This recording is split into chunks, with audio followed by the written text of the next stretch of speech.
Hey everyone, if you've been using masks in Nik Collection for any amount of time, you know the drill. Find a filter to use, you want to apply it to just the sky or just your subject, and then you spend the next however long carefully painting a mask by hand to make sure that you get the edges just right. Well, Nik Collection 9 has exciting new answers to this problem.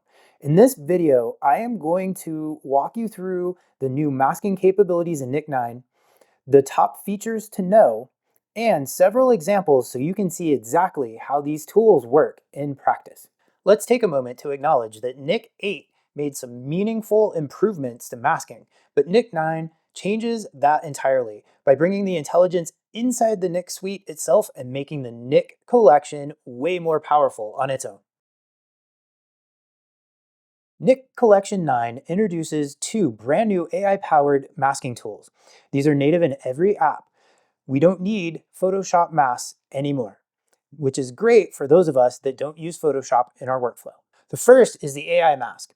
Once you've applied a filter or tool, you open the local adjustments palette, choose AI mask, and then either click directly on the subject you want to select or draw a bounding box around it. The AI analyzes the image and makes the selection for you. Hair, complex edges, intricate backgrounds, it handles all of it automatically in seconds. The second new tool is the depth mask. This one works differently, and I think this is going to be especially useful to landscape and outdoor photographers. Instead of selecting a specific object, the depth mask analyzes your entire image and builds what's called a depth map, essentially an AI model of what's near the camera versus what's far away. Then you use intuitive sliders to define which distance range you want to target. Want to affect only the background mountains? Slide the range toward the far end. Want to just work on the foreground elements? Bring it near. The feathering controls create smooth, natural transitions so your edits don't look like hard cutouts. Let's get to the fun and walk through a real editing scenario. All right, so let's say we have a portrait and we really want to just make the background go away and have the person pop out just a little bit more. So let's try bleach bypass. And then when we go over here, we're going to add a local adjustment. Let's try area selection. Notice how it kind of goes a little crazy with that filter. But we can go here and notice how the AI just automatically picks the person, and now we have the person highlighted.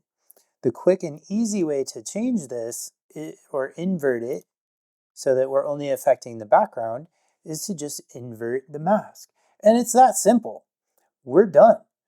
Notice before and after how quick that was to just be able to make that AI mask and really make that person pop off of the out of the photograph a little bit more. If you're liking what you see so far and you want to try out the Nik Collection 9 for yourself, follow the link in the description below to the free trial.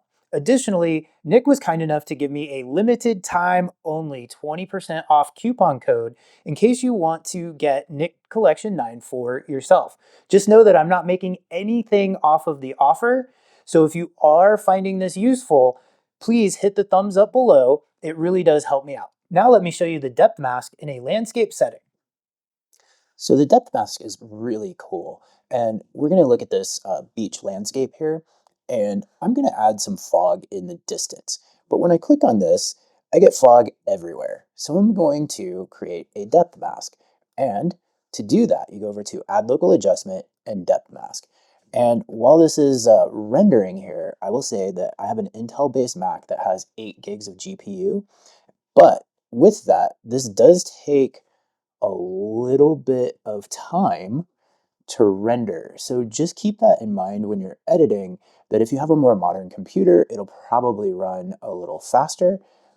And if you have an older computer, expect it to take some time, and make sure that you check out the what the specs are required for this to work. It's on the Nik site. So now that we have this rendered, what you can see here is this depth mask will take and do different depths within the image. So we want the fog to be in the distance and be able to see the person up close. So I'll go ahead and mark that here. Well, that looks okay, but I really would like to expand it. Well, it's as easy as going over here to the mask options, and you can expand that mask, or you can make the mask smaller. So let's make this mask a little bit bigger. And then I want to go in here and I want to add more fog, or maybe I want to take the fog away. So you can totally adjust that as you're working through this. And as you can see here, you're only affecting this distance, and this mask, even though it takes just a few seconds to render, is super helpful to be able to, change things around. Like let's say I want to instead have the fog up close. So I can literally just drag where I want that mask, and there's the fog up close. Maybe that's probably not the best place to put it, but you can see for the example here that you can move this around and actually, change where you're putting your mask. So with that, the depth mask has a lot of options that make NIK-9 super, super helpful and super useful. You no longer need to create a mask somewhere else and then bring it in with the image when you open up in NIK-9. You can just do this within NIK-9 natively.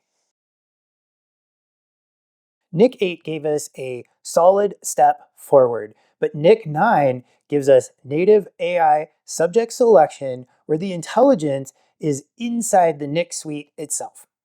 I hope this gave you a clear understanding of what's new with masks in Nik Collection 9 and how you can use these tools in your own editing.